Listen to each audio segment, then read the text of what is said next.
Welcome students. आज हम लोग डिस्कस करेंगे ऑप्टिक्स में total internal reflection. Last lecture में हम लोगों ने डिस्कशन किया था प्रिज्म का। तो प्रिज्म में दो फिनोमिनास थे, डेविएशन एंड डिस्पर्जन।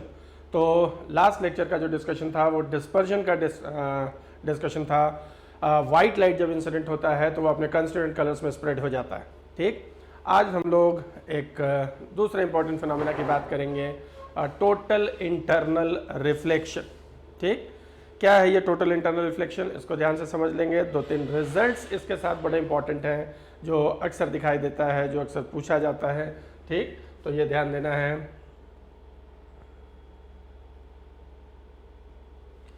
देख, total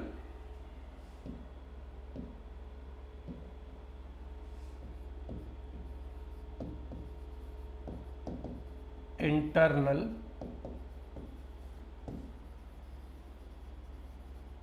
reflection, total internal reflection, इसको हम लोग इन शॉर्ट TIR भी बोल देते हैं, टोटल इंटरनल रिफ्लेक्शन, TIR। ठीक है, टोटल इंटरनल रिफ्लेक्शन क्या है? देखिए, दो फिनोमिना जैसे पहले डिस्कस हो चुके थे कि अगर रे ऑफ लाइट किसी सरफेस पे इंसिडेंट होता है और सरफेस पे इंसिडेंट होने के बाद फिर वापस उसी मीडियम में लौट जाता है, ठीक है, जिस मीडियम से आया उसी मीडियम में चला जाएगा, तो ये रिफ्लेक्शन होगा। रिफ्लेक्शन के रूल्स को फॉलो करेगा, angle of incidence angle of reflection के इक्वल होगा। ठीक, और अगर किसी सरफेस पे लाइट इंसिडेंट होता है और वो दूसरे मीडियम में पेनिट्रेट कर जाता है तो रे ऑफ लाइट अपने स्ट्रेट लाइन पाथ से डेविएट हो जाता है, और इसी फिनोमिना को आपने रिफ्रैक्शन बोला था। और रिफ्रैक्शन में स्नेल्स लॉ फॉलो होता है, that is mu into sine theta is equal to constant, जो हम लोग यूज करते चले आ रहे हैं। प्रिज्म में भी आपने यूज किया था। ठीक, अब अगले फिनोमिना पे आ जाइए, total internal reflection. Total internal reflection का मतलब क्या कि अगर कोई रे ऑफ लाइट किसी डेंसर से रेरर मीडियम की तरफ जा रहा है, ये डेंसर मीडियम है मतलब म्यू डी लिख दे रहे हैं। ठीक, और ये रेरर, इसका रिफ्रैक्टिव इंडेक्स म्यू आर। और ऑब्वियसली अगर दो मीडियम आपके पास है तो जिसका रिफ्रैक्टिव इंडेक्स ज़्यादा होगा वो डेंसर है और जिसका रिफ्रैक्टिव इंडेक्स कम है वो रेरर है। मतलब यहाँ पर mu d is greater than mu r. ठीक, इसलिए वो डेंसर मीडियम है। तो टोटल इंटरनल रिफ्लेक्शन होने के लिए जो पहली रिक्वायरमेंट है कि रे ऑफ लाइट को डेंसर से रेरर मीडियम की तरफ जाना चाहिए। तो मैं ये देखा रहा हूँ कि अगर कोई रे ऑफ लाइट यहाँ से आया ये, और ये डेंसर से रेरर मीडियम की तरफ जा रहा है, तो यहाँ पर अगर मैं एक नॉर्मल ड्रॉ कर दूँ, ठीक, ये नॉर्मल, तो ये एंगल ऑफ इंसिडेंस हुआ। और रे ऑफ लाइट जब भी डेंसर से रेरर मीडियम में जाता है, ठीक, तो वो away from the normal bend करता है। ठीक है, अकॉर्डिंग टू स्नेल्स लॉ। ठीक, स्नेल्स लॉ कहता है म्यू और साइन थीटा का प्रोडक्ट कांस्टेंट है, तो जहां म्यू ज्यादा होगा वहां एंगल नॉर्मल से कम होगा।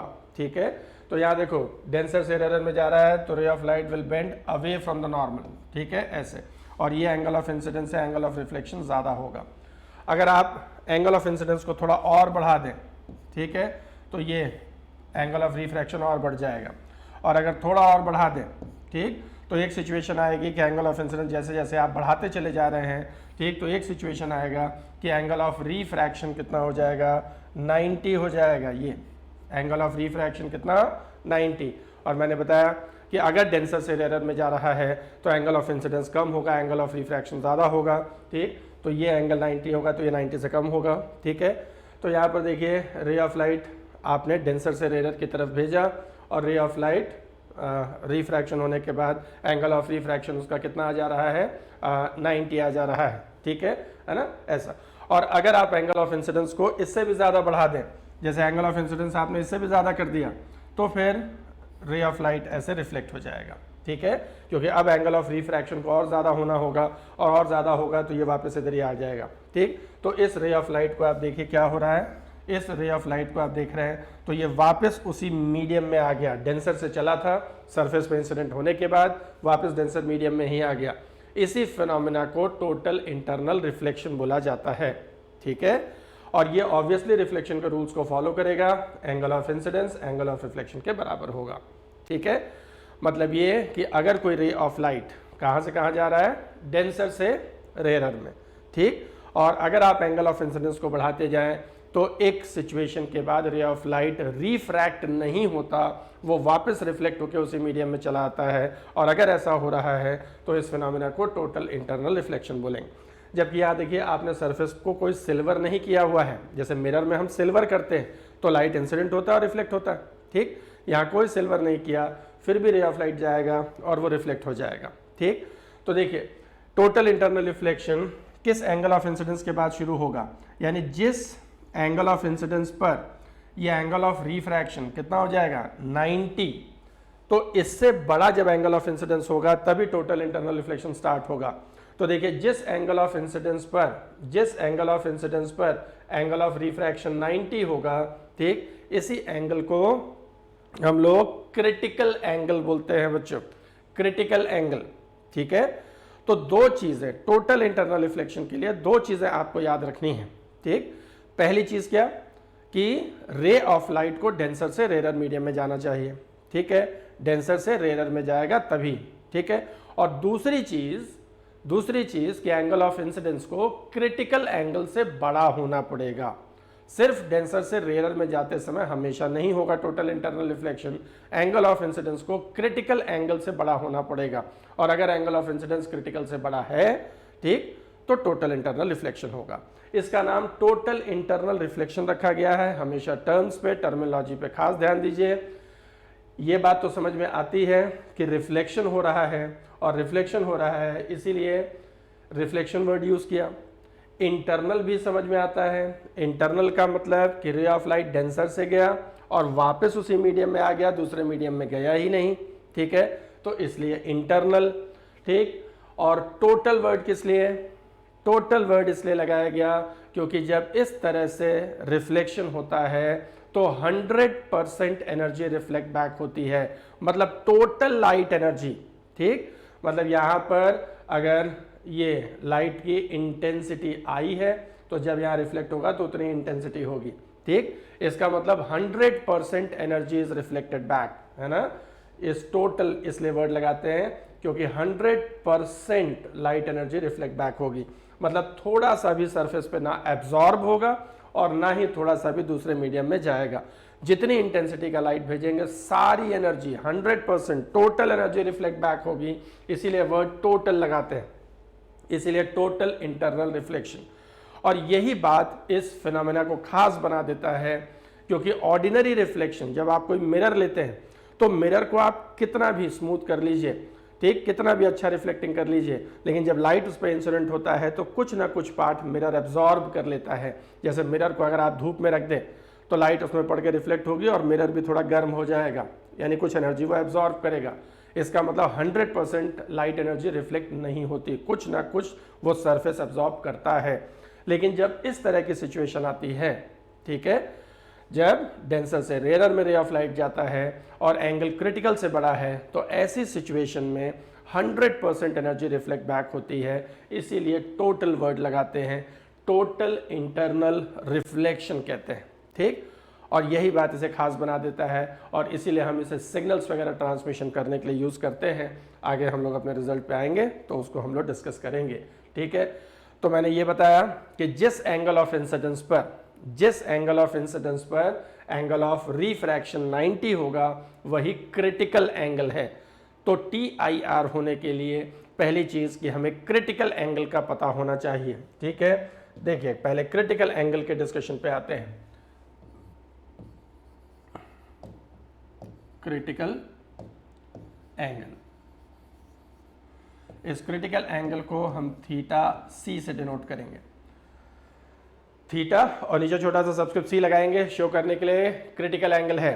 क्रिटिकल एंगल को कुछ लोग कैपिटल C से भी डिनोट करते हैं, ठीक, नोटेशन कोई सा भी आप यूज कर सकते हैं, कोई फर्क नहीं। तो ये क्रिटिकल एंगल। और देखिए अगर क्रिटिकल एंगल की मैं बात करूं तो यहाँ पर अगर कोई रे ऑफ लाइट आपने इंसिडेंट किया, ठीक, यहाँ पर मैं नॉर्मल ड्रॉ कर दूं, ये नॉर्मल है, ठीक है। और अगर ऐसा हुआ कि रे ऑफ लाइट ऐसे गया, ठीक है, ये देखिए एंगल ऑफ रिफ्रैक्शन कितना है 90, ठीक। तो जिस एंगल ऑफ इंसिडेंस पर एंगल ऑफ रिफ्रैक्शन 90 होगा इसी एंगल को आप क्रिटिकल एंगल बोलेंगे। इसका रिफ्रैक्टिव इंडेक्स म्यू डी, इसका रिफ्रैक्टिव इंडेक्स म्यू आर, ये मैं डी आर लिख रहा हूँ, डेंसर रेयर। कुछ लोग म्यू 1 म्यू 2 भी लिख लेते हैं, कोई प्रॉब्लम नहीं है उससे, ठीक है। हाँ म्यू डी ताकि क्लियर रहे कि ये डेंसर है और ये रेयर है, ठीक है। रेयरर से डेंसर की तरफ जाते समय कभी टोटल इंटरनल रिफ्लेक्शन नहीं होता। ठीक, तो दो चीजें टोटल इंटरनल रिफ्लेक्शन के लिए मस्ट है, डेंसर से रेयरर रे ऑफ लाइट को जाना है और एंगल ऑफ इंसिडेंस क्रिटिकल से बड़ा होना चाहिए। फिलहाल हम क्रिटिकल एंगल पे हैं और वो फाइंड करना चाहते हैं थीटा सी। अब यहाँ देखिए, अगर मैं स्नेल्स लॉ अप्लाई कर दूं तो स्नेल्स लॉ क्या कहेगा, mu d into sine theta c. इसका रिफ्रैक्टिव इंडेक्स लिया और इस मीडियम में रे ऑफ लाइट कितना एंगल नॉर्मल से बना रहा है, थीटा सी, और ये इक्वल होगा म्यू आर इंटू साइन 90। ये एंगल ऑफ रिफ्रैक्शन इस समय कितना है, 90। स्नेल्स लॉ अप्लाई कर दिया तो यहाँ पर आप देख पा रहे हैं कि sine theta c is equals to mu r upon mu d. ठीक, और साइन 90 इज 1, और इसे आप लिख सकते हैं कि sine theta c is equals to 1 by mu, और म्यू मैं यहाँ किसको बोल रहा हूँ, म्यू का मतलब mu d upon mu r. ठीक है, म्यू का मतलब mu d upon mu r. Denser का refractive index with respect to rarer mu d upon mu r. ठीक, तो यहाँ ध्यान दीजिए कि जब भी हम लोग टोटल इंटरनल रिफ्लेक्शन में क्रिटिकल एंगल की बात करते हैं तो हम लोग यही फॉर्मूला अक्सर लिखते हैं, sine theta c 1 by mu. लेकिन ध्यान दीजिएगा कि जब भी टोटल इंटरनल रिफ्लेक्शन में म्यू आता है तो म्यू का मतलब है डेंसर का refractive index with respect to rarer, मतलब डेंसर का ऊपर लिखना है, रेयरर का नीचे। ठीक है, उसमें भी कुछ ज़्यादा सोचने समझने जैसी बात नहीं है। टोटल इंटरनल रिफ्लेक्शन की बात आएगी तो दो मीडियम दिया जाएगा, डेंसर से रेयरर रे ऑफ लाइट जा रहा है। ठीक है, तो जिसका रिफ्रैक्टिव इंडेक्स ज़्यादा है उसे ऊपर लिखिए, जिसका रिफ्रैक्टिव इंडेक्स कम है उसे नीचे लिख दीजिए, वही म्यू होगा। ठीक, तो ये म्यू सिंपली डिनोट करते हैं, और म्यू हमेशा ध्यान रखिए कि denser with respect to rarer, mu का मतलब ही यही है। तो पहले म्यू निकालिए और फिर क्रिटिकल एंगल की बात करिए। ठीक है, तो ये क्रिटिकल एंगल आपको फाइंड करने में हेल्प करेगा एक्सप्रेशन। ठीक है, और अगर रे ऑफ लाइट, अगर एंगल ऑफ इंसिडेंस जब क्रिटिकल से बढ़ा दिया जाएगा, मतलब अब अगर क्रिटिकल से आप ज़्यादा कर दें एंगल ऑफ इंसिडेंस तो अब टोटल इंटरनल रिफ्लेक्शन स्टार्ट हो जाएगा। ठीक है, ठीक है, तो टोटल इंटरनल रिफ्लेक्शन जब एंगल ऑफ इंसिडेंस क्रिटिकल से बड़ा होगा। ठीक, देखिए अगर मान लीजिए कि ग्लास एयर सरफेस है, ठीक, मतलब रे ऑफ लाइट ग्लास से कहाँ जा रहा है, एयर, तो ऑब्वियसली ग्लास का refractive index on an average 1.5 लेते हैं हम लोग, एयर का रिफ्रैक्टिव इंडेक्स 1, तो ग्लास डेंसर है, एयर रेयरर है, और रे ऑफ लाइट ग्लास से एयर में जाना चाहता है। सरफेस है, एक तरफ ग्लास है एक तरफ एयर, और रे ऑफ लाइट ग्लास से एयर की तरफ जाना चाहता है। तो अगर यहाँ पर हम क्रिटिकल एंगल की बात करें, डेंसर से रेयरर जा रहा है, तो सबसे पहले आप म्यू देखेंगे, म्यू का मतलब denser with respect to rarer, denser कौन सा वाला है, ग्लास, ग्लास का कितना 1.5, और रेयरर कौन सा 1.5 मतलब 3/2। तो क्रिटिकल एंगल अगर आप निकालेंगे तो sine theta c 1 by mu, और 1 बाई म्यू कर देंगे तो ये 2/3 हो जाएगा। ठीक है, अच्छा साइन में ये कोई स्टैंडर्ड वैल्यू नहीं है, क्योंकि साइन कॉस टैन की वैल्यूज हम लोग 0, 30, 45, 60 और 90 पे तो याद रखते हैं, वो स्टैंडर्ड एंगल्स है, तो ये कोई स्टैंडर्ड वैल्यू है नहीं, तो टेबल में देखना पड़ेगा। और जब आप टेबल में देखेंगे तो मैं बता दे रहा हूँ कि ये जो क्रिटिकल एंगल आएगा ये अप्रॉक्स 42 डिग्रीज आएगा। ठीक है, ठीक, ठीक है, तो ये कॉमन वैल्यू आपको याद रखनी है। ठीक, जैसे ग्लास और वाटर सर्फेसेस हम लोग ग्लास और वाटर ये दो मीडियम्स हम लोग ज़्यादा यूज़ करते हैं, तो एक मोटे तौर पे आपके दिमाग में एक एस्टिमेशन होना चाहिए, ठीक, कि टोटल इंटरनल रिफ्लेक्शन कब होता है। तो याद रखिएगा कि अगर ग्लास से एयर में रे ऑफ लाइट जा रहा है तो क्रिटिकल एंगल 42 डिग्रीज है।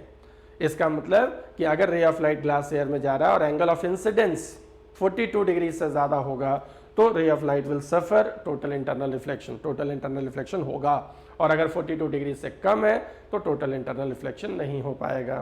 ठीक, और अगर मैं आपसे कहूँ कि वाटर एयर सरफेस है, मतलब रे ऑफ लाइट वाटर से कहाँ जा रहा है, एयर में, और यहाँ पर अगर आप म्यू की बात करेंगे तो वाटर का 4/3 करीब लेते हैं, 1.33, एयर का 1 है। ठीक, और यहाँ क्रिटिकल एंगल की बात आप करेंगे तो sine theta c 1 by mu मतलब 3/4, ये भी स्टैंडर्ड वैल्यू नहीं है, टेबल में देखना पड़ेगा। और जब आप टेबल में देखेंगे तो ये वैल्यू क्रिटिकल एंगल की दिस विल बिकम्स 49 डिग्रीज। ठीक है, इसका मतलब रे ऑफ लाइट अगर वाटर से एयर में जा रहा है तो 49 डिग्री से अगर बड़ा एंगल ऑफ इंसिडेंस है तो रे ऑफ लाइट का टोटल इंटरनल रिफ्लेक्शन होगा। ठीक है, तो रे of light will suffer total internal reflection. ठीक, ये दो आप ध्यान रखिएगा। ठीक है, क्योंकि अभी डिस्कशंस में, कैलकुलेशंस में, ठीक, एक हमें जनरल एस्टिमेशन की ज़रूरत पड़ती है, तो आप ध्यान रखिएगा। ठीक है, तो ये स्टैंडर्ड वैल्यू नहीं है लेकिन एंगल आपको याद रखना है। ठीक, तो ये बात हो रही है कि रे ऑफ लाइट डेंसर से रेयर जा रहा है। ठीक है, और एंगल अगर क्रिटिकल एंगल से ज़्यादा है, क्रिटिकल एंगल आप साइन थीटा सी 1/μ से निकालेंगे। म्यू मतलब refractive index of denser medium with respect to rare medium, mu d upon mu r करेंगे। ठीक है, ये टोटल इंटरनल रिफ्लेक्शन फिनोमेना। अब देखिए कुछ डे टू डे लाइफ में टोटल इंटरनल रिफ्लेक्शन से रिलेटेड फिनोमेनाज दिखाई देते हैं। ठीक, तो ये कई बार हमसे पूछ लिया जाता है। ठीक, खास तौर से जैसे अगर आप किसी एकेडमिक एग्जामिनेशन, बोर्ड वगैरह का एग्ज़ाम दे रहे हैं तो उसमें पूछ लेता है कि कोई दो फिनोमेना एक्सप्लेन कर दीजिए based on total internal reflection. ठीक, और कई बार सब्जेक्टिव क्वेश्चंस पूछे जाते रहे कि अगर कोई फिनोमेना दे दिया तो वो किस प्रिंसिपल पर बेस्ड है। तो यहाँ पर हम कुछ फिनोमेनाज डिस्कस करना चाहते हैं based on total internal reflection. एक बार आप सुन लेंगे, ध्यान रहेगा आपको। ठीक, उसमें कुछ ज़्यादा लिखने पढ़ने की ज़रूरत है नहीं। ठीक है, तो हम लोग डिस्कस करने जा रहे हैं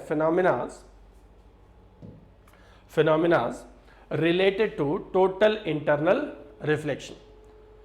ऐसे कौन कौन से फिनोमेनाज हैं जो टोटल इंटरनल रिफ्लेक्शन से रिलेटेड हैं। ठीक, कि कभी अगर कोई फिनोमेना दे दिया तो आपको उसको प्रिंसिपल मालूम होना चाहिए। ठीक है, थेरेटिकली भी जब ऑब्जेक्टिव क्वेश्चंस भी पूछे जाते हैं कॉम्पिटिटिव एग्जामिनेशन में तो कुछ थेरेटिकल क्वेश्चंस भी रहते हैं। ठीक है, तो आपको उतना टेक्निकली साउंड होना चाहिए, और थेरेटिकली साउंड नहीं होंगे तो न्यूमेरिकल्स भी नहीं लगेंगे, फिर प्रॉब्लम वो भी आएगी। हाँ, तो टोटल इंटरनल रिफ्लेक्शन पे बेस्ड फिनोमेनाज क्या हैं, तो मैं एक एक करके कुछ फिनोमेनाज आपको एक्सप्लेन कर देता हूँ। ठीक, ध्यान रखेंगे, ध्यान से एक बार सुन लेंगे, उसमें कुछ ज़्यादा बात नहीं हो रही है। टोटल इंटरनल रिफ्लेक्शन पे बेस्ड कुछ रिजल्ट्स भी अभी लिखेंगे इसके बाद, और वो रिजल्ट्स ज़्यादा पूछे जाते हैं। न्यूमेरिकल्स उन रिजल्ट्स पर ही बेस्ड आपको दिखाई देंगे। ठीक है, तो वो रिजल्ट्स क्या हैं आगे हम लोग डिस्कस करेंगे। तो अभी हम लोग फिनोमेनाज की बात कर रहे हैं, phenomenas related to total internal reflection.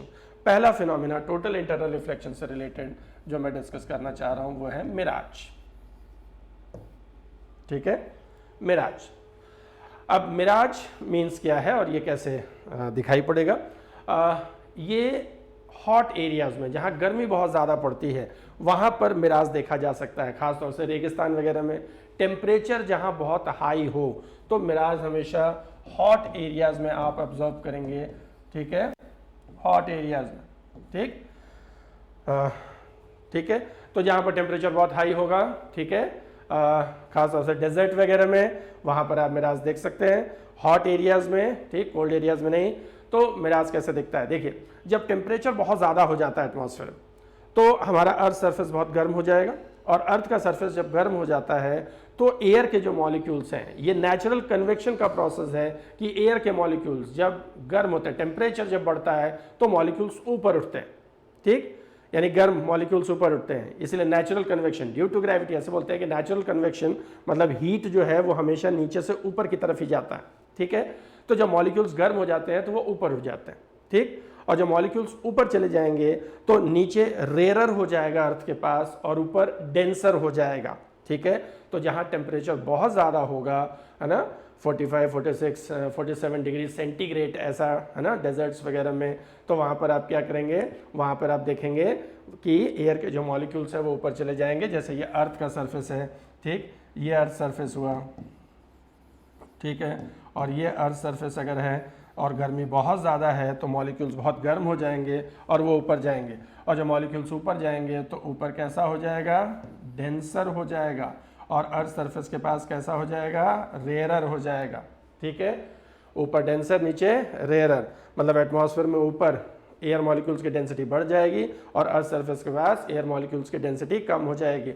अब जैसे अगर यहाँ पर कोई ट्री है, कोई पेड़ है, ठीक, और आप यहाँ खड़े हैं, ठीक है, तो होगा क्या कि अगर इस ट्री के, इस पेड़ के टॉप से रे आ रहा है, ठीक, और टॉप से अगर रे अर्थ सरफेस की तरफ जाएगा तो रे ऑफ लाइट डेंसर से बढ़ रहा है किधर की तरफ, रेयरर की तरफ, और रे ऑफ लाइट अगर डेंसर से रेयरर की तरफ जा रहा है, ठीक, तो अगर एंगल क्रिटिकल से बड़ा हो गया तो पूरा चांस है कि वो टोटल इंटरनल रिफ्लेक्शन सफर करेगा। और अगर ऐसा हुआ कि रे ऑफ लाइट इधर से ऐसे आया और ये टोटल इंटरनल रिफ्लेक्शन रे ऑफ लाइट का हो गया, ठीक है, तो रे ऑफ लाइट का अगर यहाँ टोटल इंटरनल रिफ्लेक्शन हो गया, रे ऑफ लाइट का अगर टोटल इंटरनल रिफ्लेक्शन हो गया, ठीक, हाँ, और यहाँ पर हम खड़े हैं, ऑब्जर्वर यहाँ पे है, ठीक, और ऑब्जर्वर अगर यहाँ पे है तो क्या होगा, उसे रे ऑफ लाइट ऐसे आता दिखाई देगा, ठीक, और हमारा कॉमन परसेप्शन है, हमें लगता है लाइट हमेशा स्ट्रेट लाइन पाथ में चलता है, और अगर हमें रे ऑफ लाइट ऐसे आता हुआ दिखाई देगा तो हमें ऐसा फील होगा, ऐसा इल्यूजन होगा कि ये नीचे की तरफ यहां पर ये ट्री है, ठीक है, हमें लगेगा ये जो ऑब्जेक्ट है यहाँ ट्री का जो टॉप है उसका इमेज हमें यहाँ दिखाई देने लग जाएगा, ठीक है, ट्री के जो टॉप का इमेज है वो यहाँ दिखाई देने लगेगा। यहाँ पर ऑब्जर्वर है जो उसे देख रहा है, ठीक है ना, हाँ, तो अब देखिए ट्री का टॉप जब यहाँ दिखाई देने लगेगा तो ये अर्थ का सरफेस है, अब अर्थ सरफेस के अंदर ट्री का टॉप, ऐसा तो होता नहीं, तो हमें ऐसा इल्यूजन होगा, ठीक, हमें ऐसा भ्रम होगा कि जैसे यहाँ पर कोई मिरर जैसी चीज़ है और ट्री के टॉप का रिफ्लेक्शन हो रहा है और इसीलिए ट्री का टॉप हमें नीचे दिख रहा है, ठीक है, और ग्राउंड है, ठीक, तो वहाँ कोई मिरर तो है नहीं, तो हमें ऐसा लगता है जैसे वहाँ पानी है, ठीक, वाटर सरफेस है और इसीलिए ट्री का जो टॉप है उसका इमेज हमें पानी के अंदर दिख रहा है, तो आसपास चीज़ों का इमेज हमें अंदर दिखने लगता है और हमें लगता है वहाँ पानी ही पानी है, ठीक, और वो उसके इमेज को फॉर्म कर रहा है, ठीक, इसी फिनोमेना को मिराज बोलते हैं, ठीक है। तो रेगिस्तान में ऐसा होता है, डेजर्ट में ऐसा होता है कि जब आप दूर देखेंगे तो ऐसा लगता है वहाँ पानी, और जब आप वहाँ पास जाते हैं तो वहाँ कोई पानी नहीं होता, ठीक, ये सिर्फ टोटल इंटरनल रिफ्लेक्शन की वजह से आपको ऐसा इल्यूजन होता है, ठीक है, ठीक, तो इस फिनोमेना को मिराज बोलते हैं, ठीक है, और मिराज टोटल इंटरनल रिफ्लेक्शन का एग्जाम्पल है। इतनी बात समझ में आ गई। इसी का जस्ट उल्टा फिनोमेना दूसरा देखिए, दूसरा है लूमिंग। लूमिंग, मिराज का जस्ट उल्टा फिनोमेना लूमिंग। लूमिंग का मतलब ये कोल्ड एरियाज में होगा। देखिए मिराज कहां पर, हॉट एरियाज में जहां टेम्परेचर बहुत हाई होता है, और लूमिंग कहां पर, कोल्ड एरियाज में जहां ठंडी बहुत ज्यादा पड़ती है। तो देखिए कोल्ड एरियाज में क्या होगा, अभी मैंने आपको बताया कि मॉलिक्यूल्स जब गर्म होते हैं तो ऊपर उठ जाते हैं, ठीक, तो हॉट मॉलिक्यूल्स ऊपर की तरफ जाएंगे, कोल्ड मॉलिक्यूल्स नीचे की तरफ आएंगे, ठीक है, तो हॉट मॉलिक्यूल्स अगर ऊपर जा रहे हैं, कोल्ड मॉलिक्यूल्स नीचे आ रहे हैं। अगर ठंडी बहुत ज़्यादा है, कोल्ड एरिया है, ठीक, बर्फ जमी हुई, अब ठंडी जब बहुत ज़्यादा है तो एयर के मॉलिक्यूल्स ठंडे हो जाएंगे और एयर मॉलिक्यूल्स ठंडे होने पर वो नीचे आएंगे, और जब वो नीचे आएंगे तो अर्थ सरफेस के पास कैसा मीडियम हो जाएगा, डेंसर। अब जब ठंडी बहुत ज़्यादा होगी, टेम्परेचर बहुत लो होगा, तो अर्थ सरफेस के पास कैसा हो जाएगा, डेंसर, और ऊपर कैसा हो जाएगा, रेयरर, ठीक, तो ऐसा, तो यहाँ पर डेंसर और ऊपर की तरफ रेयरर, ठीक, इस तरह का। देखिए जस्ट उल्टा, हॉट एरियाज में नीचे रेयरर ऊपर डेंसर, ठीक, क्योंकि नीचे के मॉलिक्यूल्स ऊपर चले जाएंगे, और जब ठंडी बहुत ज़्यादा है तो ज़्यादातर मॉलिक्यूल नीचे आ जाएंगे, तो नीचे डेंसर ऊपर रेयरर। और यहाँ पर अगर कोई ऑब्जेक्ट है, ठीक, यहाँ अर्थ सरफेस पर अगर कोई ऑब्जेक्ट रखा है और अगर रे ऑफ लाइट ऐसे चलना शुरू होगा इस ऑब्जेक्ट से, ठीक, तो देखिए डेंसर से रेयरर की तरफ जा रहा है, ठीक है, तो पूरा चांस है डेंसर से रेयरर जा रहा है तो उसका टोटल इंटरनल रिफ्लेक्शन, ठीक है ना, और वो तभी जब क्रिटिकल से बड़ा हो एंगल, ऐसा नहीं कि हमेशा ही हो जाएगा, ठीक है। तो अगर आप यहाँ सुटेबल जगह पर खड़े हैं और टोटल इंटरनल रिफ्लेक्शन हुआ, ठीक, और देखिए जब यहाँ टोटल इंटरनल रिफ्लेक्शन हो गया तो आपको ऐसा लगेगा जैसे रे ऑफ लाइट इधर से आ रहा है, और आपको ऐसा इल्यूजन होगा, आपको ऐसा फील होगा, ठीक, आपको ऐसा फील होगा जैसे जैसे ये जो ऑब्जेक्ट यहाँ था उसका इमेज, मतलब वो आपको लगेगा यहाँ है और उससे रे सीधे आपकी तरफ आ रहा है, ठीक, हमें ऐसा लगता है लाइट स्ट्रेट लाइन पाथ में ट्रेवल कर रहा है, तो रे ऑफ लाइट अगर ऐसे आएगा तो हमें लगेगा ये ऑब्जेक्ट यहाँ है और उसका इमेज यहाँ दिखाई देगा, इस ऑब्जेक्ट का इमेज आपको यहाँ पर दिखाई देगा, ठीक, मतलब ग्राउंड पे जो रखी हुई चीज़ है वो आपको हवा में उड़ती हुई दिखाई देने लगेगी, ठीक, इसी फिनोमेना को लूमिंग बोलते हैं। तो जहाँ पर ठंडी कोल्ड एरियाज में ग्राउंड की चीज़ें जो हैं ड्यू टू लूमिंग ऐसा इल्यूजन होता है कि जैसे वो हवा में उड़ रही है ना, जैसे शिप, पानी वाला जहाज़, ठीक, तो जहाँ ठंडी बहुत ज़्यादा होगी तो पानी वाला जहाज़ ड्यू टू लूमिंग अगर आप दूर से देख रहे हैं, ठीक, तो ऐसा लगेगा पानी का जहाज़ हवा में उड़ रहा है, ठीक है। तो पुराने ज़माने में जो लोगों को नहीं मालूम होता था कि क्या हो रहा है फिनोमेना एक्चुअली, ठीक, तो उन्हें जब दूर से देखने पर ऐसा लगता था कि शिप्स हवा में उड़ रहे हैं, है ना, और उसी के साथ वो लोग कुछ उसके साथ डिवाइन पावर्स जोड़ देते थे कि मतलब जहाज हवा में उड़ रहा है ना, तो कुछ दैविक शक्ति आ गई या शैतानी शक्ति आ गई, है ना, तो इस पर बड़ी कहानियाँ वहानियाँ लिखी गई, है ना। तो Hollywood sequence pirates of the Caribbean वगैरह में भी, है ना, जहाज पानी के अंदर हवा में उड़ जाता है, तो वो उन्हीं फिनोमिनास को लोगों ने ऑब्जर्व किया और उन्हीं फिनोमिनास को ऑब्जर्व करने पर ऐसे कुछ, है ना, इल्यूजन्स को लोगों ने अपनी आंखों से देखा, ठीक, और वो फिनोमिना नहीं समझ पाए, ठीक है, तो उसके साथ इस तरह की, है ना, स्टोरीज साथ में डेवलप हो गई। तो ये लूमिंग है, ठीक है।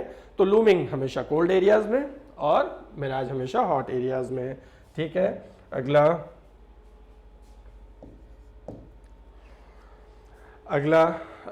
अगला फिनोमिना है टोटल इंटरनल रिफ्लेक्शन का, और वो है sparkling of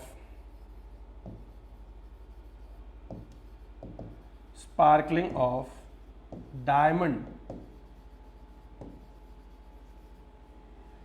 sparkling of diamond, ठीक। हाँ, जैसे आपने देखा होगा जो हीरा है वो बहुत ज़्यादा चमकता है, ठीक, तो ऑर्डिनरी ग्लास उतना नहीं चमकता, तो sparkling of diamond it is also an example of total internal reflection, ठीक। कैसे स्पार्कल करता है, ठीक है, तो कैसे स्पार्कल करता है इस बात को अभी डिटेल में अभी आगे हम रिजल्ट एक लिखेंगे तो उसके साथ, है ना, और उसको फॉर्मूले के साथ और एक्सप्रेशन के साथ उसको जरा सा ठीक ढंग से एक्सप्लेन करते हैं, ठीक। बस अभी फिलहाल इतना समझ लीजिए कि अगर हम डायमंड की बात करें तो ये सबसे डेंसर मटेरियल होता है, ठीक, सबसे डेंसर, इसका मतलब नेचुरली मिलने वाली चीज़ों में, ठीक है, नेचुरली मिलने वाली चीज़ों में diamond is the hardest known material, मतलब सबसे डेंसर मटेरियल है, ठीक है। और डायमंड का जो रिफ्रैक्टिव इंडेक्स होता है वो 2.5 करीब होता है, ठीक। ऑर्डिनरी ग्लास का रिफ्रैक्टिव इंडेक्स 1.5, तो डायमंड का बहुत ज़्यादा रिफ्रैक्टिव इंडेक्स हो जाने की वजह से उसमें टोटल इंटरनल रिफ्लेक्शन बड़ी आसानी से हो जाता है, और टोटल इंटरनल रिफ्लेक्शन होने की वजह से वो बहुत स्पार्कल करता हुआ दिखता है, ठीक। तो अभी हम कंपेयर करेंगे कि अगर एक ऑर्डिनरी ग्लास लें और डायमंड लें तो उसमें क्यों स्पार्कलिंग इतनी ज़्यादा है, ठीक है।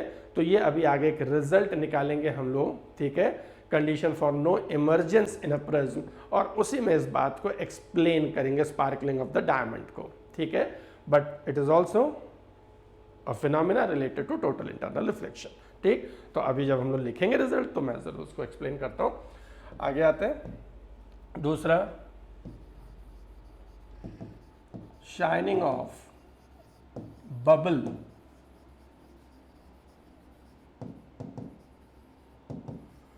Inside water. देखिए, अगर वाटर सरफेस है और इसके अंदर कोई बबल है, ठीक, वाटर, तो ऑब्वियसली बबल के अंदर तो एयर होगा, पानी के अंदर एक बबल बन गया, जैसे कोई बाल्टी में आपने पानी लिया उसमें कोई बबल बन गया और बबल के अंदर एयर होगा। और देखिए अगर कहीं से रे ऑफ लाइट आया ऐसे और इस बबल पे इंसिडेंट हुआ, ठीक, तो बबल पे जब रे ऑफ लाइट इंसिडेंट हुआ तो रे ऑफ लाइट वाटर में चल रहा है, और जब बबल पे इंसिडेंट हुआ तो वो इस सरफेस से अंदर जाना चाहेगा एयर में, तो रे ऑफ लाइट डेंसर से रेयर की तरफ बढ़ रहा है, और अगर एंगल ऑफ इंसिडेंस क्रिटिकल से बड़ा हो गया तो इस बबल का टोटल, है ना, यहाँ से टोटल इंटरनल रिफ्लेक्शन लाइट का हो जाएगा। और अगर लाइट का यहाँ से टोटल इंटरनल रिफ्लेक्शन हुआ और आप यहाँ खड़े होकर देख रहे हैं तो आपको लगेगा लाइट यहाँ से रिफ्लेक्ट हुई, और आपने मिरर में देखा होगा कि जब मिरर पे लाइट इंसिडेंट होकर रिफ्लेक्ट होती है और आपकी आंखों पे पड़ती है तो मिरर एकदम चमकता हुआ दिखाई देता है ना। जैसे मिरर ले लीजिए और किसी की आंखों पे उसका रिफ्लेक्शन दिखाइए तो वो एकदम शाइन करता हुआ चमकता हुआ दिखता है। बिल्कुल ऐसे ही अगर रे ऑफ लाइट यहाँ लगे तो हमें ऐसा फील होगा कि जैसे यहाँ कोई मिरर जैसी चीज़ है और वो बड़ी चमकती हुई दिखाई देगी, ठीक। तो कभी कभी जो बबल है वो एकदम चमकता हुआ दिखाई देता है और ऐसा लगता है पानी में जैसे कोई बड़ी चमकीली चीज़ रखी हुई है, ठीक है। तो ये शाइनिंग ऑफ बबल, ठीक, ये भी होता है due to total internal reflection, ठीक है ना। अगला फिनोमेना है, next one is optical fibre, optical fibre आजकल ऑप्टिकल फाइबर्स का बहुत ज़्यादा यूज़ करने लगे हम लोग, ठीक है। और ऑप्टिकल फाइबर्स के आ जाने की वजह से ही कम्युनिकेशन में इतना बूम आ गया, है ना। ये ऑप्टिकल फाइबर्स की वजह से ही, जब ऑप्टिकल फाइबर्स हम नहीं यूज़ करते थे तब सिग्नल का ट्रांसमिशन करना बहुत मुश्किल काम था, ठीक। तो आज से 20 साल पहले, है ना, 25 साल पहले एनालॉगस ट्रांसमिशन, वायर के थ्रू ट्रांसमिशन किया जाता था, ठीक। लैंडलाइन फ़ोन का ज़माना था। लेकिन जैसे ही ऑप्टिकल फाइबर्स आ गए तो अब सिग्नल्स का ट्रांसमिशन बहुत सस्ते में और बहुत आसानी से और बहुत अच्छी क्वालिटी के साथ होने लगा, ठीक है। तो इसलिए इतनी इजीली सिग्नल का ट्रांसमिशन हो गया, तो इसलिए इतनी आसानी से हम लोग मोबाइल्स में, नेटवर्क्स पे बात कर पाते हैं, वो चाहे ऑडियो सिग्नल हो, वीडियो सिग्नल हो, किसी भी तरह का सिग्नल हो, ठीक है। तो ऑप्टिकल फाइबर्स का यूज़ करते हैं। तो ऑप्टिकल फाइबर्स के आ जाने की वजह से कम्युनिकेशन में बड़ा चेंज आ गया। तो इसमें क्या करते हैं, एक पतला ऑप्टिकल का फाइबर होता है सिलेंड्रिकल पाइप की तरह, और उसी में इलेक्ट्रोमैग्नेटिक सिग्नल को सेंड कर दिया जाता है, और वो उस पाइप के अंदर बार बार टोटल इंटरनल रिफ्लेक्शन होते हुए, जैसे अगर ये ऑप्टिकल फाइबर है और इसी में सिग्नल भेज देते हैं और इसका टोटल इंटरनल रिफ्लेक्शन इसके अंदर होता रहता है, और वो सिग्नल, है ना, ऐसे आगे चला जाता है। अब जितना भी लंबा फाइबर हो, ठीक, टोटल इंटरनल रिफ्लेक्शन। और ख़ास बात यहाँ यही आ जाएगी कि ये टोटल इंटरनल रिफ्लेक्शन ही क्यों यूज़ करते हैं। तो टोटल, मैंने बताया था 100% एनर्जी रिफ्लेक्ट बैक होगी, तो चाहे जितनी बार भी टोटल इंटरनल रिफ्लेक्शन हो जाए, एनर्जी का बिल्कुल लॉस नहीं होगा। इसका मतलब हमारे सिग्नल की इंटेंसिटी में बिल्कुल फ़र्क नहीं पड़ेगा, ठीक है। ये ऑर्डिनरी रिफ्लेक्शन से अटेन नहीं कर सकते, क्योंकि ऑर्डिनरी रिफ्लेक्शन में अगर थोड़ा भी एनर्जी लॉस हुई तो चूँकि करोड़ों अरबों बार टोटल इंटरनल रिफ्लेक्शन होता है, पतले ऑप्टिकल फाइबर्स होते हैं, बहुत लॉन्ग डिस्टेंस तक ट्रांसमिशन होता है, ठीक। और अगर थोड़ा भी एनर्जी लॉस होने लगी तो फिर सिग्नल की एनर्जी बहुत ज़्यादा कम हो जाएगी, ठीक है। लेकिन यहाँ ऐसा नहीं होता। जब आप फाइबर्स का यूज़ करते हैं तो जितनी इंटेंसिटी का सिग्नल भेजेंगे, एग्जैक्टली उतनी इंटेंसिटी का सिग्नल ही आपको वापस मिलता है, ठीक है ना। तो एकदम क्रिस्टल क्लियर सिग्नल, ठीक है, जिसमें कोई डिस्टर्बेंस, कोई डिस्टॉर्शन नहीं होता, ठीक है। और एक साथ आप चाहें तो ऐसे कई सिग्नल्स भेज सकते हैं, है ना। तो पतले पतले फाइबर्स लेते हैं, उनके बंचेस बनाते हैं, ठीक है, और सब में अलग अलग सिग्नल्स हम लोग भेज पाते हैं, और एक फाइबर का सिग्नल कभी दूसरे को डिस्टर्ब नहीं करता। पहले जब हम लोग फाइबर यूज़ नहीं करते थे, ये टोटल इंटरनल रिफ्लेक्शन फिनोमेना, तो सिग्नल्स को वायर्स के थ्रू भेजा जाता था। अभी भी आप देखते हैं टेलीफोन के खंभे वगैरह देखते होंगे, तो टेलीफोन के खंभों में वायर्स होते हैं, ठीक, उन वायर से सिग्नल का ट्रांसमिशन होता था। लेकिन उसमें एक वायर से एक सिग्नल भेजा जाएगा और दूसरे वायर को एक स्पेसिफिक डिस्टेंस पर रखना होता था, उससे ज़्यादा कुछ, ताकि कहीं ऐसा ना हो कि एक का सिग्नल दूसरे के साथ कहीं ओवरलैप करने लग जाए, ठीक। तो अब आपको पहले बात करनी होती थी तो वायर्स के थ्रू ट्रांसमिशन करते समय आपको यहाँ से 400 किलोमीटर दूर बात करनी है, तो क्या होता था कि एक जगह से दूसरी जगह तक टेलीफोन के खंभे गाड़िए, उनमें वायर्स लगाइए, और एक बार में 4 या 5 ही सिग्नल हम भेज पाते थे, ठीक है, उससे ज़्यादा नहीं। लेकिन अब ऑप्टिकल फाइबर्स के आ जाने की वजह से अब हम लोग लाखों की तादाद में सिग्नल्स भेज सकते हैं, ठीक है, और बहुत कम कॉस्ट पर और बहुत अच्छी क्वालिटी के साथ। तो इस फाइबर्स के आ जाने की वजह से, है ना, कम्युनिकेशन में बड़ा रिवोल्यूशनरी चेंज आया, ठीक है। उसमें टोटल इंटरनल रिफ्लेक्शन फिनोमेना ही काम करता है। इसको भी अभी हम लोग डिटेल में समझेंगे जब अपने रिजल्ट की बात करेंगे, तो इस पे क्वेश्चन अक्सर पूछा जाता है, ठीक है, टोटल इंटरनल रिफ्लेक्शन पे, जेई वगैरह में इस पे बेस्ड उसी फैक्ट्स पर। तो अभी हम इससे रिलेटेड भी एक रिजल्ट निकालेंगे कि कैसे सिग्नल ट्रांसमिट किया जाता है, किस तरह से सिग्नल का ट्रांसमिशन किया जाता है ना। खैर, तो अब सिग्नल कैसे बनाया जाता है, कोई ऑडियो सिग्नल है तो उसे इलेक्ट्रिकल सिग्नल में कन्वर्ट करते हैं, फिर एक इलेक्ट्रोमैग्नेटिक वेव्स के ऊपर उसको बैठा देते हैं, और इलेक्ट्रोमैग्नेटिक वेव उसको लाइट की वेलोसिटी से लेके चला जाता है। तो जो इलेक्ट्रोमैग्नेटिक वेव लेके जाता है उसी को कैरियर वेव बोलते हैं, और जब अपने ओरिजिनल सिग्नल को उसके ऊपर बैठा देते हैं, इस प्रोसेस को मॉड्यूलेशन बोलते हैं। तो मॉड्यूलेशन वगैरह करके फिर सिग्नल को फाइबर के थ्रू सेंड कर दिया जाता है, ठीक है। तो कैसे सिग्नल भेजेंगे, कितने एंगल पे भेजेंगे, ये थोड़ा सा हम लोग ज़रूर सीखेंगे। तो हम अपने रिजल्ट में इसी टोटल इंटरनल रिफ्लेक्शन के सेक्शन में रिजल्ट में बात करेंगे, ठीक है। तो ऑप्टिकल फाइबर्स का यूज़ किया जाता है, ठीक है। अगला फिनोमेना हो सकता है रेनबो, ठीक, फॉर्मेशन ऑफ रेनबो। रेनबो का फॉर्मेशन भी टोटल इंटरनल रिफ्लेक्शन की वजह से होता है, जब बारिश के दिनों में रेन के ड्रॉप्स एटमॉस्फेयर में होंगे और सनलाइट पड़ता है, ठीक, तो जब सनलाइट इंसिडेंट होता है तो सनलाइट ड्रॉप के अंदर जाएगा, तो एयर से वाटर में, लेकिन जब ड्रॉप के अंदर से एयर में निकलने की कोशिश करता है तो उसका टोटल इंटरनल रिफ्लेक्शन हो जाता है, ठीक। और टोटल इंटरनल रिफ्लेक्शन, जैसे ये ड्रॉप है, इसमें वाटर है और रे ऑफ लाइट, वाइट लाइट इधर से गया और जैसे ही वो अंदर गया तो यहाँ उसका टोटल इंटरनल रिफ्लेक्शन होता है और कलर्स, है ना, अलग अलग हो जाते हैं। हाँ, यहाँ कलर सेपरेट हो रहे हैं, व्हाइट लाइट अपने कॉन्स्टिट्यूएंट कलर्स में दिखने लगता है, ठीक। व्हाइट लाइट, सन से व्हाइट लाइट आ रहा है, बहुत सारे ड्रॉप्स एटमॉस्फेयर में है, सब पे पड़ रहा है और एक रेनबो बन रहा है। तो जब व्हाइट लाइट अपने कॉन्स्टिट्यूएंट कलर्स में स्प्रेड हो जाता है तो प्रिज्म में मैंने ये बताया था कि इसी फिनोमेना को डिस्पर्जन भी बोलते हैं, ठीक। तो इसका मतलब रेनबो फॉर्मेशन में अगर कोई डिस्पर्जन वर्ड यूज करता है तो बिल्कुल डिस्पर्जन भी काम कर रहा है, वहाँ डिस्पर्जन ही हो रहा है, ठीक। और अगर कोई फिनोमेना की बात करता है कि कौन सा फिनोमेना, तो उसमें टोटल इंटरनल रिफ्लेक्शन काम कर रहा है, ठीक है। उसी की वजह से, है ना, रेन ड्रॉप के अंदर टोटल इंटरनल रिफ्लेक्शन हो जाता है और रेन ड्रॉप्स का फॉर्मेशन होगा, ठीक है, रेनबो का फॉर्मेशन होगा, ठीक। अगला कुछ एग्जांपल्स आपको दिखते हैं मेडिकल साइंसेस वगैरह में, टोटल इंटरनल रिफ्लेक्शन का यूज़ किया जाता है मेडिकल साइंसेस में एंडोस्कोपी वगैरह करने के लिए। पेट के अंदर अगर देखना हो तो कोई भी गैस्ट्रोएंटरोलॉजिस्ट, किसी डॉक्टर के पास आप जाते हैं तो वो एक फाइबर की बहुत पतली से, ठीक है, जिसके आगे एक लाइट का सोर्स लगा होता है, छोटा एलईडी, ठीक, वो आपके मुंह से पेट में डालेगा और वहाँ से जो लाइट है उसका टोटल इंटरनल रिफ्लेक्शन उस फाइबर के थ्रू होते हुए कंप्यूटर के पैनल पे आ जाता है। तो अंदर की जो भी चीज़ें हैं, क्या प्रॉब्लम है, वो सारी चीज़ें स्क्रीन पे दिखने लगती हैं, है ना, कि पेशेंट को कौन सी प्रॉब्लम है, ठीक, किस तरह की प्रॉब्लम है, किस तरह का ट्रीटमेंट देना चाहिए। तो उसमें भी आप टोटल इंटरनल रिफ्लेक्शन फिनोमेना का ही सहारा लेते हैं, ठीक है। हाँ, तो ये कुछ फिनोमेनाज रिलेटेड थे based on total internal reflection, ठीक। तो टोटल इंटरनल रिफ्लेक्शन में आज का डिस्कशन में हम लोगों ने दो बातें की कि ये फिनोमेना तभी होगा जब रे ऑफ लाइट डेंसर से रेयर की तरफ जा रहा हो, पहली चीज़, और दूसरी चीज़ कि एंगल ऑफ इंसिडेंस क्रिटिकल से ज़्यादा हो, और critical angle sine theta c is 1/μ, mu ज़रूर ध्यान रखिएगा कि refractive index of denser with respect to rare, ठीक।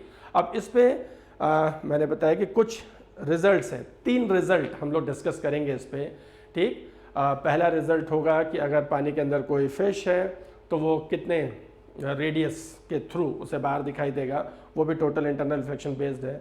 और दूसरा हम लोग डिस्कस करेंगे condition of no emergence in a prism, जिसमें हम लोग स्पार्किंग ऑफ डायमंड को एक्सप्लेन भी करेंगे, है ना। इंपॉर्टेंट रिजल्ट्स हैं और यही रिजल्ट्स ही पूछे जाते हैं, डायरेक्ट रिजल्ट्स पूछे जाएंगे या उन्हीं पर न्यूमेरिकल पूछा जाएगा, ठीक। और तीसरा रिजल्ट होगा इस ऑप्टिकल फाइबर पर बेस्ड, ठीक है, कि सिग्नल को किस एंगल पर कैसे कैसे ऑप्टिकल फाइबर बनाते हैं, थोड़ा उसका डिस्कशन करेंगे। तो ये 3 रिजल्ट हम लोग देखेंगे, ठीक है। उसी में टोटल इंटरनल रिफ्लेक्शन का एप्लीकेशन थोड़ा और ज़्यादा क्लियर हो जाएगा, ठीक है। चलिए, आज के लिए इतना ही। नेक्स्ट टर्न पे हम ये रिजल्ट्स लेके आएंगे और उन रिजल्ट्स को समझने की कोशिश करेंगे। Thank you.